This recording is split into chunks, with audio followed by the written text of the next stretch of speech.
도대체 왜 똑같은 대학병원에서 똑같은 항암 치료를 받았는데 누구는 6개월 만에 암이 재발하고 누구는 20년이 지나도 손주들 업어주며 펄펄 날아다니실까요? 이게 단순히 운명일까요? 천만의 말씀입니다. 일본의 한 암 환자 모임에서는 놀랍게도 10년 생존율 95%라는 기적 같은 숫자를 만들어냈습니다. 이분들이 수억 원짜리 신약을 썼을까요? 아닙니다. 비밀은 딱 하나였습니다. 우리가 몸보신한다고 건강 챙긴다고 억지로 먹었던 그 음식을 밥상에서 치워버린 것이었습니다. 혹시 지금 여러분의 냉장고에 이것이 들어있다면 죄송하지만 지금 암세포에게 최고급 비패권을 끊어주고 계신 겁니다. 비싼 약 드시면서 뒤로는 암을 무럭무럭 키우는 억울한 일입니다. 저에게 딱 3분만 집중해 주십시오.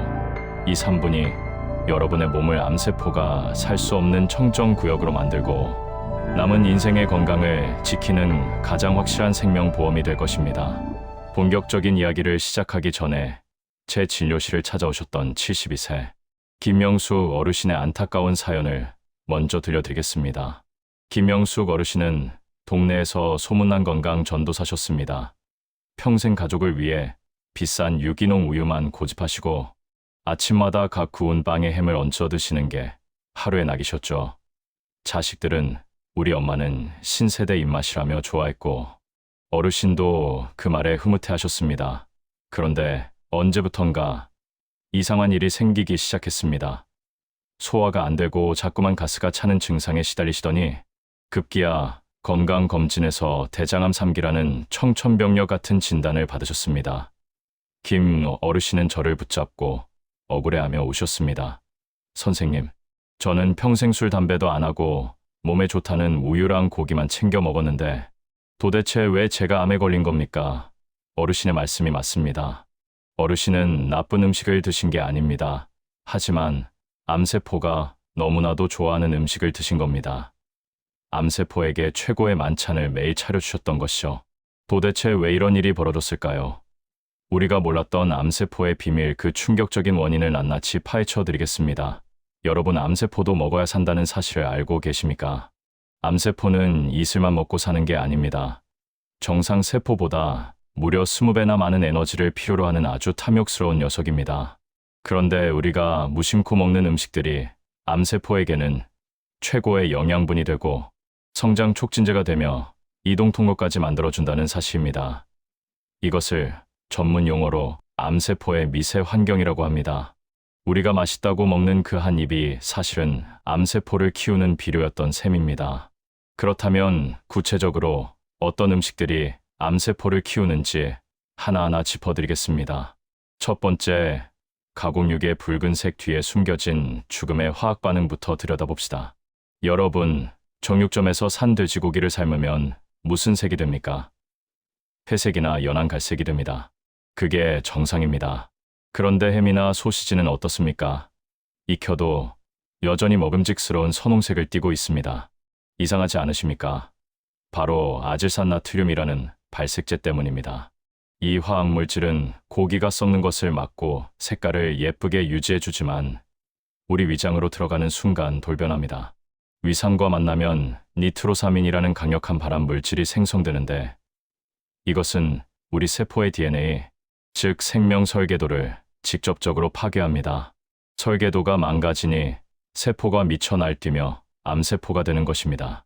더 무서운 건 가공육에는 보존료, 감미료, 착향료 등 수십 가지의 화학 첨가물이 칵테일처럼 섞여 있다는 점입니다.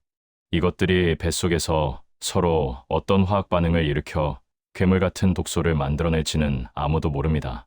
매일 아침 드시는 샌드위치, 속햄 한 장, 부대찌개, 속 소시지 몇 알이 10년, 20년 쌓여 내 대장 점막을 걸레처럼 너덜너덜하게 만들고 있었다는 사실, 상상만 해도 끔찍하지 않으십니까? 담배는 피우면 연기라도 나가지만 가공육의 독소는 장 점막에 달라붙어 떨어지지 않습니다. 두 번째, 설탕과 정제 탄수화물은 암세포에게 로켓 연료를 주입하는 것과 같습니다. 병원에서 암검사를 할 때 PET-CT 하는 걸 찍습니다. 이때 조영제에 무엇을 섞는지 아십니까? 바로 포도당, 즉 설탕물입니다. 우리 몸에 설탕물을 주입하면 굶주린 하이에나처럼 포도당을 미친 듯이 빨아먹는 녀석들이 있는데 그곳이 바로 암세포가 있는 위치라서 화면에 환하게 불이 들어옵니다. 즉, 설탕은 암세포가 가장 환장하는 먹이입니다. 우리가 흰쌀밥, 떡, 빵, 달달한 믹스커피를 마시면 혈당이 폭포수처럼 쏟아져 내립니다. 이때 우리 몸은 비상사태를 선포하고 인슐린이라는 호르몬을 뿜어냅니다. 인슐린은 혈당을 낮추기도 하지만 세포에게 빨리 분열해라, 성장해라 라는 신호를 보냅니다. 그런데 이 신호를 암세포가 가로챕니다. 아이고 고맙습니다. 밥도 주고 빨리 크라고 응원도 해주시네 하면서 암세포는 덩치를 걷잡을 수 없이 키워나갑니다. 특히 과일 주스는 액체 설탕 폭탄입니다. 씹어먹는 과일은 식이섬유가 혈당 상승을 막아주는 브레이크 역할을 하지만 갈아버린 주스는 브레이크가 고장난 스포츠카입니다. 위장을 거치지도 않고 바로 혈관으로 흡수되어 간과 췌장을 타격하고 암세포에게 직행배달됩니다. 세 번째, 튀긴 음식과 트랜스 지방은 우리 몸의 세포를 플라스틱처럼 딱딱하게 만듭니다. 식용유를 고온에서 튀기거나 여러 번 재사용하면 기름이 산화되면서 과산화지질이라는 독성 물질로 변합니다. 이것이 바로 녹슨 기름입니다. 녹슨 쇠가 부서지듯 녹슨 기름을 먹은 우리 세포막도 망가집니다. 더 심각한 건 트랜스 지방입니다. 바삭한 치킨, 고소한 도넛, 며칠이 지나도 썩지 않는 과자에는 트랜스 지방이 가득합니다. 이 지방은 우리 몸에 들어오면 분해되지 않고 세포막에 찰싹 달라붙어 세포막을 딱딱하게 굳어버리게 합니다. 세포막이 굳으면 어떻게 될까요? 좋은 영양소와 산소가 세포 안으로 들어가지 못하고 세포 안의 노폐물은 밖으로 나오지 못합니다. 결국 세포는 산소 부족으로 질식 상태가 됩니다. 여기서 중요한 사실, 정상 세포는 산소가 없으면 죽지만 암세포는 산소가 없는 환경에서 더 잘 자라는 혐기성 생물입니다. 트랜스 지방을 먹는 것은 내 몸을 암세포가 살기 딱 좋은 산소 부족, 독소 가득한 환경으로 리모델링해 주는 꼴입니다. 한번 몸에 들어온 트랜스 지방이 밖으로 배출되는 데는 무려 2개월이 걸린다고 합니다. 한순간의 고소함과 맞바꾸기에는 대가가 너무 혹독합니다. 네 번째, 우유는 성장의 역설입니다. 송아지가 태어나서 1년 만에 100kg이 넘는 소가 되는 비결이 무엇일까요? 바로 우유 속에 들어있는 폭발적인 성장 물질인 IGF-1 때문입니다. 성장기 아이들에게는 필요할지 몰라도 성장이 멈춘 우리 구독자들에게 성장이란 무엇을 의미할까요? 바로 세포의 비정상적인 증식, 즉 암이나 혹을 키우는 것입니다. 나이가 들면 몸속에 크고 작은 돌연변이 세포들이 생기기 마련입니다. 평소에는 면역세포가 이들을 눌러놓고 있습니다. 그런데 여기에 우유라는 강력한 성장 비료를 들이보면 어떻게 되겠습니까? 잠자고 있던 전립선암세포, 유방암세포가 때는 이때다 하고 깨어나는 것입니다.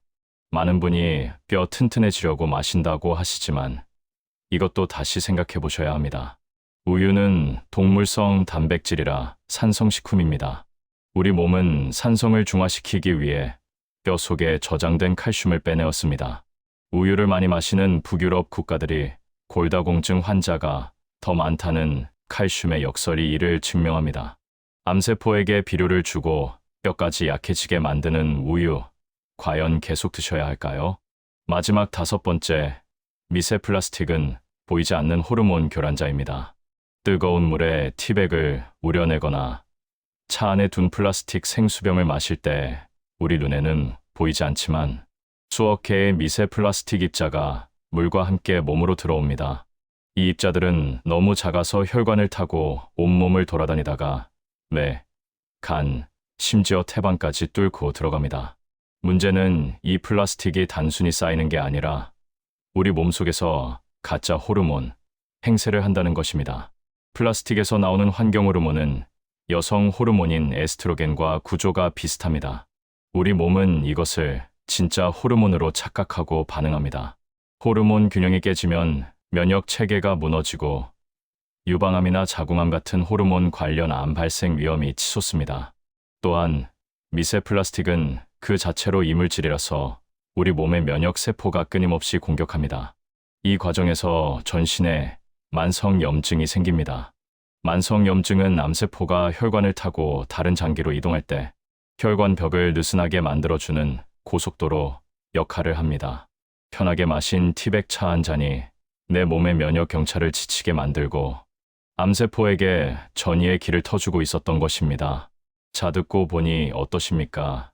우리가 편하자고 무심코 먹었던 음식들이 사실은 암세포의 먹이였다는 사실이 정말 충격적이지 않으십니까? 하지만 걱정하지 마십시오. 지금이라도 알았으니 다행입니다. 이제부터 제가 알려드리는 방법대로만 드시면 암세포는 굶어 죽고 여러분의 몸은 다시 태어날 수 있습니다. 돈 한 푼 안 들고 실천할 수 있는 항암 식단 솔루션 지금부터 공개합니다. 첫 번째 가공육은 식탁에서 완전히 추방하고 콩과 두부 그리고 삶은 고기를 드십시오.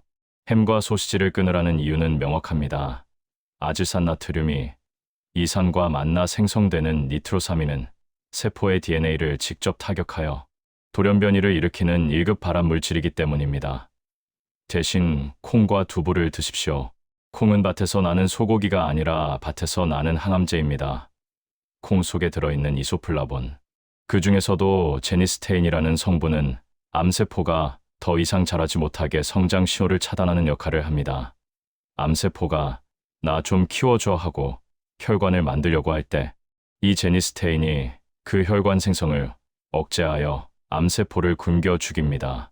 또한 콩의 사포닌 성분은 우리 몸의 면역 세포인 NK세포를 활성화시켜 암세포를 직접 공격하게 만듭니다. 두부는 소화 흡수율이 95%에 달해 콩의 영양을 가장 효율적으로 섭취할 수 있는 최고의 식품입니다.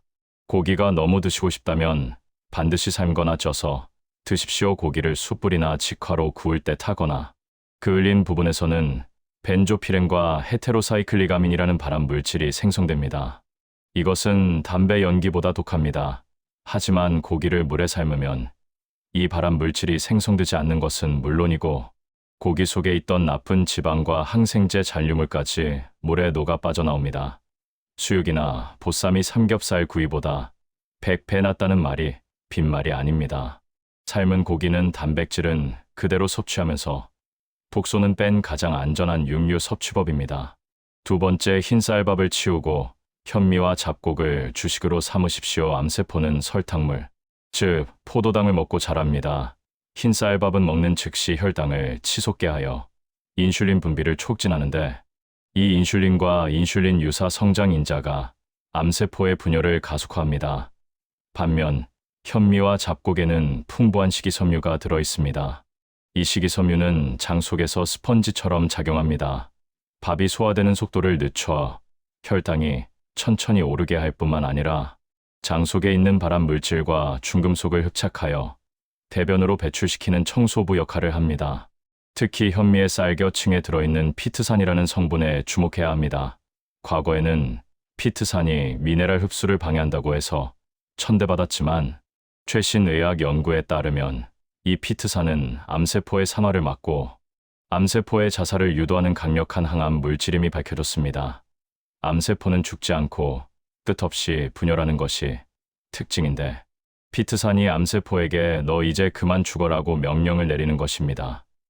또한 통밀이나 귀리 같은 통곡물에는 리그난이라는 성분이 풍부한데 이것은 장내 미생물에 의해 엔테로락톤으로 변하여 유방암이나 전립선암 같은 호르몬 관련 암을 예방하는데 탁월한 효과가 있습니다. 단맛이 필요할 때 꿀이나 설탕 대신 과일을 통째로 드시라는 이유도 과일 속의 파이토케미컬이라는 항산화 성분이 당분의 해로움을 상쇄하고 세포 손상을 막아주기 때문입니다. 세 번째, 튀긴 음식 대신 찜이나 조림을 드시고 기름은 들기름과 올리브유로 바꾸십시오. 기름을 고온에서 튀기면 트랜스 지방과 아크릴아마이드라는 독소가 생깁니다. 트랜스 지방은 세포막을 딱딱하게 만들어 산소 공급을 차단합니다. 암세포는 산소가 없는 혐기성 환경에서 더 활발하게 증식합니다.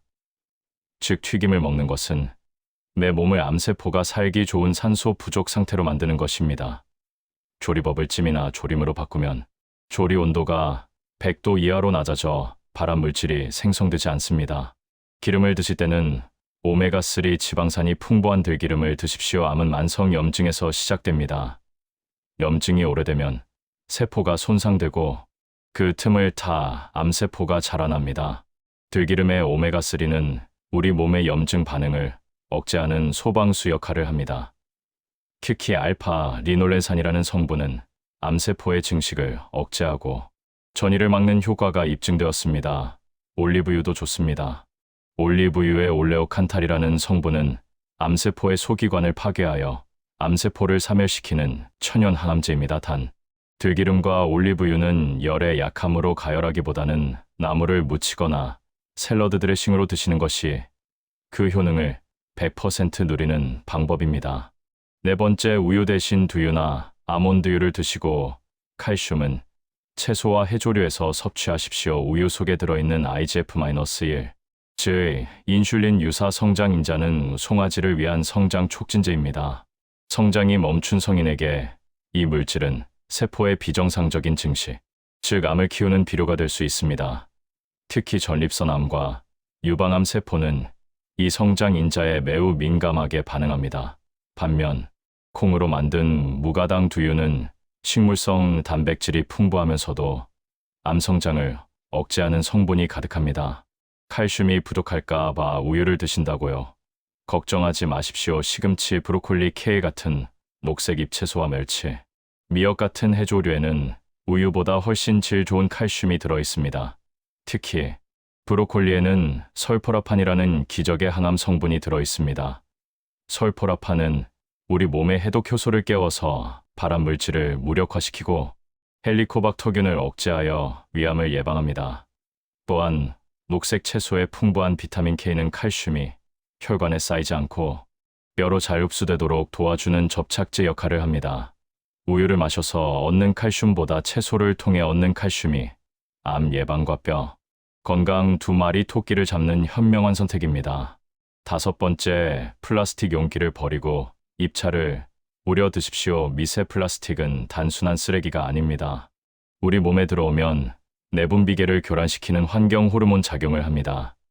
에스트로겐과 유사한 구조를 가진 환경 호르몬은 유방암과 자궁암의 위험을 높입니다. 또한 우리 몸의 면역 시스템은 이 플라스틱을 적으로 간주하고 끊임없이 공격하는데 이 과정에서 전신에 만성 염증이 생깁니다. 만성 염증은 암세포가 혈관을 타고 다른 장기로 이동할 때 혈관 벽을 느슨하게 만들어주는 고속도로 역할을 합니다. 티백 대신 잎차를 우려 드시면 미세 플라스틱 섭취를 막을 뿐만 아니라 녹차의 카테킨 성분을 온전히 섭취할 수 있습니다. 녹차의 떫은 맛을 내는 EGCG라는 성분은 암세포가 영양분을 공급받기 위해 새로운 혈관을 만드는 혈관 신생 과정을 억제합니다. 즉, 암세포로 가는 복음로를 차단하여 암세포를 말려 죽이는 것입니다. 유리병이나 스테인리스, 물병을 사용하는 것은 내 몸의 면역세포가 플라스틱이라는 헛된 적과 싸우느라 힘을 빼지 않고 오직 암세포와의 싸움에 집중할 수 있도록 도와주는 전략적인 선택입니다. 자, 다시 김영숙 어르신 이야기로 돌아가 볼까요?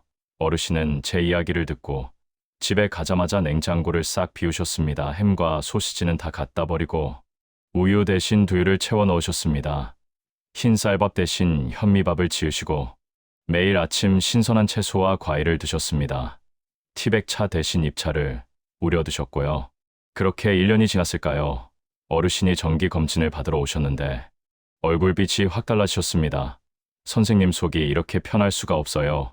소화도 잘 되고 변비도 사라지고 무엇보다 암 수치가 정상으로 돌아왔습니다. 의사 선생님도 기적이라고 하십니다 하며 환하게 웃으셨습니다. 어르신은 단순히 식단을 바꾼 게 아닙니다. 암세포가 살 수 없는 환경을 만들고 그 자리에 생명력을 채워 넣으신 겁니다. 사랑하는 구독자 여러분, 암은 불치병이 아닙니다. 내가 만든 병입니다. 내가 먹은 음식이 암을 만들었고 내가 먹는 음식이 암을 고칠 수 있습니다. 오늘 당장 여러분의 식탁을 점검해 보십시오. 그리고 암세포가 좋아하는 음식들을 과감하게 치워버리십시오. 그 작은 결단과 실천이 여러분의 식탁을 약국보다 더 강력한 치유의 공간으로 만들어줄 것입니다. 여기서 잠깐 아마 이런 궁금증이 생기실 겁니다. 선생님, 저는 평생 햄이랑 우유 먹었는데 멀쩡하던데요. 하시는 분들 분명 계시죠? 당장은 괜찮아 보일 수 있습니다. 하지만 암은 하루아침에 생기는 게 아닙니다. 10년, 20년 동안 잘못된 식습관이 쌓이고 쌓여서 어느 날 갑자기 터지는 겁니다. 지금 괜찮다고 안심하지 마시고 오늘부터 습관을 바꾸셔야 10년 뒤에 후회하지 않습니다. 소 잃고 외양간 고치기에는 우리 몸이 너무나 소중하지 않습니까? 그리고 또 하나, 혹시 유기농 설탕이나 꿀은 괜찮지 않나요? 라고 물으시는 분들 많으시죠? 정답은 아니요입니다. 우리 몸은 유기농 설탕이든 그냥 설탕이든 똑같이 포도당으로 이식합니다. 혈당을 올리는 건 매한가지입니다. 암세포에게는 유기농이든 아니든 다 맛있는 먹이일 뿐입니다. 꿀도 마찬가지입니다. 물론 설탕보다는 낫지만 과다 섭취하면 혈당을 올립니다. 암 환자라면 단맛 자체를 줄이는 훈련을 하셔야 합니다. 건강은 거창한 것이 아닙니다. 비싼 항암제를 맞는 것보다 매일 먹는 식재료를 올바르게 선택하고 섭취하는 것이 100배, 1000배 더 중요합니다. 오늘 제가 알려드린 내용이 조금 힘들게 느껴지실 수도 있습니다. 하지만 딱 하나만 기억하십시오. 암세포를 굶겨 죽여야 내가 산다는 것입니다. 풍요로운 식탁 속에서 암세포만 배불리고 있었던 지난날을 청산하고 이제는 내 몸의 정상 세포들을 위한 밥상을 차려주십시오. 그러면 그들은 여러분에게 최고의 활력과 면역력, 그리고 암 없는 건강한 삶으로 보답할 것입니다. 오늘부터 여러분의 주방 풍경이 바뀌길 바랍니다. 식탁 위에 현미밥과 나물 반찬이 놓여 있고 찬장에는 잎차가 그윽한 향기를 풍기는 그 평화롭고 건강한 풍경을 상상해 보십시오. 그 속에 여러분 가족의 건강한 미래가 있습니다. 오늘 이 영상이 여러분의 식탁에 작은 혁명을 일으키고 건강을 지키는 등불이 되었기를 바랍니다. 주변에 아직도 가공육과 설탕을 즐겨 드시는 친구분들이나 자녀분들에게 이 영상을 꼭 공유해 주십시오. 여러분의 공유 한 번이 사랑하는 사람들의 생명을 구할 수 있습니다. 그리고 댓글에 암세포 굶기기 성공이라고 남겨주세요. 여러분의 건강한 실천을 제가 마음 다해 응원하겠습니다. 지금까지 여러분의 건강 지킴이 국민주치의였습니다. 구독과 좋아요는 사랑입니다. 오늘도 건강하고 맛있는 하루 보내십시오. 감사합니다.